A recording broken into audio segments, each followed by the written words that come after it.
Hi everyone and welcome to another episode of 20 Something Podcast. I'm your host Naomi. So I've entitled this vlog My Slave Name. What I am referring to is a name that would have been given to one of my enslaved ancestors as a slave during slavery and then passed down generationally to me. So my surname is Simon, that is my surname, that's my slave name. I don't really like the term slave name, but I guess that's what other people call it. I think they're just calling a spade a spade. I think it's a bit ill-informed, a bit insensitive, and I'm going to explore why. I don't want to be too generic about talking about this topic because there are so many people with Eurocentric names or Arab names as a result of slavery and colonialism. So I'm just going to talk for myself.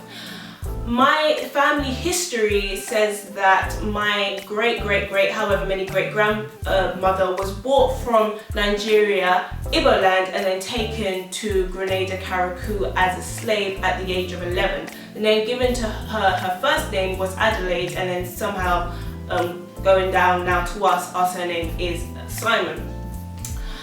I really do though want to say that I'm very interested in changing my name. I would really love to change my name. I think it will really affirm my freedom. Obviously I'm free embodied, but in terms of my spiritual and psychological freedom, in terms of getting rid of the anti-blackness that society seems to be adamant into ingraining into our subconscious. So I think that would be a really good way of expressing that by changing my name.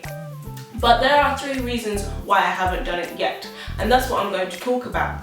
Okay, reason 1, I come from a very small island called Karakou, as I've said. My surname really identifies me in terms of when I go to the island, people know where I'm from, my history, my background, and I'm coming from a very proud family. If I change my name, it feels like I'm losing that identity and something that I'm very proud of having, and so obviously I'll be part of the family, but it would feel as if something has been taken away from me. So that's number 1. Reason number 2 is out of respect for one of the people that brought me up, my dad.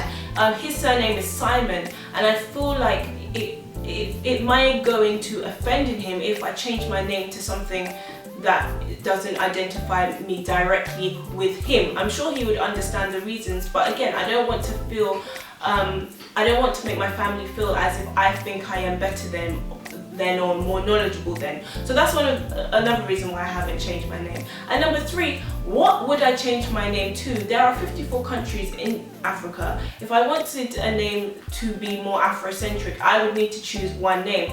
Okay, so one of my ancestors was from Igbo land, another one was from Ghana, another one was from Sierra Leone. So I don't want to just change a name at random. The name has to mean something to me. So I would need to go on a journey in order to find a name that means something and is symbolic to the journey that I'm on or the journey that I've been on. So that's another reason why I would change my name. So I want to start a discussion. If you have a Eurocentric or Arab name and would like to change it, let us know. What does your surname mean to you? And I think let's start this conversation in terms of really identifying ourselves as being African, and how do we go about that? Do we change our names? Is it through our clothing? So comment below, what do you think? And yeah, let's start a discussion. Okay, bye.